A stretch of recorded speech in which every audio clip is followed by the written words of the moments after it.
Tu veux investir dans le private equity, mais tu es perdu entre FCPR, FIP, FCPI, FPCI. Ces noms font peur, je suis d'accord, on les confond souvent et pourtant la différence est énorme pour ton portefeuille. En quelques minutes, tu vas comprendre les 4 grands types de fonds. Et surtout pourquoi, grâce à Fondora, le FPCI, longtemps réservé aux ultra riches, est désormais accessible à partir de 100 € seulement.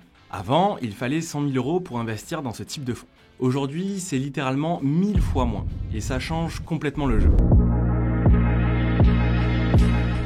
Le private equity, c'est investir dans des entreprises non cotées en bourse. Pas dans Apple ou LVMH, mais dans des PME, des startups ou toute entreprise avant qu'elles ne deviennent cotées. Pourquoi c'est puissant? Parce que c'est souvent ici que la création de valeur est la plus forte. Quelques chiffres. En France, le private equity pèse plus de 200 milliards d'euros d'actifs gérés.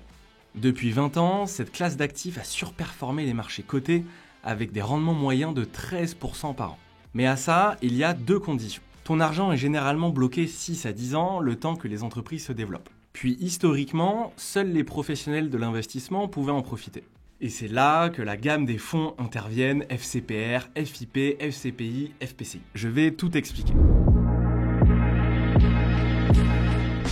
Le FCPR, ou Fonds commun de placement à risque, c'est le modèle historique. Règle de base, il doit investir au moins 50% dans des entreprises non cotées. Le reste peut aller dans des actifs plus liquides comme des actions cotées ou des obligations. Conséquence, ton exposition aux non cotés est réelle, mais pas totale. Ticket d'entrée autour de 5 000 €. Blocage des liquidités 6 à 10 ans. Rendement historique en moyenne 6 à 8% net par an. Moins bon que ce qu'on imagine quand on parle de private equity. Le FCPR, c'est une bonne porte d'entrée, mais ce n'est pas le plus pur ni le plus performant. Le FIP, ou Fonds d'investissement de proximité, a une logique différente. Il doit investir au moins 60% dans des PME régionales françaises. L'idée, c'est de soutenir le tissu économique local. Avantage, bien évidemment, la fiscalité. Réduction d'impôt sur le revenu de 18% du montant investi. Par exemple, tu investis 10 000 €, tu réduis ton impôt de 1 800 €. Mais les limites sont claires. Faible diversification, tu mises sur une seule zone géographique limitée. Performance souvent modeste, parfois même négative. Le FIP, c'est plus un outil de soutien économique qu'un vrai produit de performance. Le FCPI, ou Fonds commun de placement dans l'innovation, est pensé pour financer l'innovation. Obligation légale, investir au moins 70% dans des PME innovantes françaises ou européennes. Ça veut dire biotech, numérique, santé, énergie propre, bref, de l'innovation pure.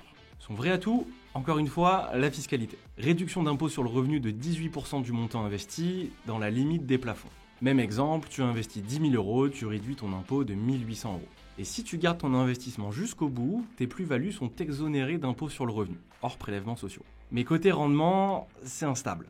Beaucoup de FCPI affichent des pertes. Le FCPI, c'est surtout un outil fiscal. Intéressant si ton objectif est de réduire ton impôt, mais pas fiable si tu veux viser la performance. Le FPCI, la crème du private equity. Et là, on arrive au vrai sujet. Le FPCI, Fonds professionnel de capital investissement, c'est la crème, le haut du panier, le véhicule des pros. Aucune contrainte de quota. Le gérant peut être 100% investi en non coté. Diversification maximale. Start-up, PME en croissance, LBO, donc le buy-out, les infrastructures.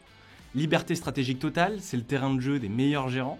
Résultat, ce sont les FPCI qui affichent historiquement les fameux 13% net par an. Et pour les meilleurs fonds du monde, on parle même de TRI dépassant les 30% sur certaines générations. Le problème, réservé aux institutionnels et aux grandes fortunes. Ticket d'entrée fixé à 100 000 € minimum, mais aujourd'hui, grâce à Fondora, ce n'est plus le cas. Le ticket n'est plus de 100 000 €, mais de 100 € seulement. C'est une rupture totale. Tu passes d'un produit réservé aux family office à un produit ouvert à tous. Les LTIF, ou le Private Equity Light. Il y a les fonds LTIF, European Long Term Investment Fund. Remarquez mon bel accent comme toujours. Sur le papier, c'est beau. Créé par l'Europe pour financer l'économie réelle.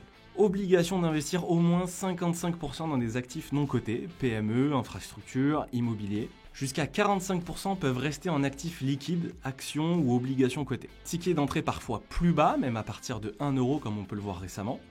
Et depuis 2024, ils offrent la possibilité de proposer un peu de liquidité encadrée, donc des fenêtres de rachat mais avec des limites. Mais en vrai, qu'est-ce que ça donne? Tu n'es pas exposé à 100% au non compté, c'est assez dilué. La liquidité est très relative, tu ne peux pas sortir quand tu veux, souvent par des périodes données. Beaucoup d'LTIF ressemblent à des produits hybrides, moitié private equity, moitié fonds classique. Pour traduire tout ça, on pourrait appeler ça du private equity light. Tu as les contraintes, mais rarement les performances des vrais FPCI. Et c'est là que tout devient clair. Pour résumer, FCPR limité au rendement moyen, FIP soutien régional, fiscalité mais performance faible, le FCPI un outil purement fiscal mais une performance instable, et le LTIF un produit bancarisé, un private equity light. Le seul vrai véhicule qui coche toutes les cases, diversification, flexibilité, performance historique, c'est le FPCI. Et maintenant, grâce à Fundora, tu peux investir dedans dès 100 euros. Bref, le private equity n'est plus réservé aux milliardaires.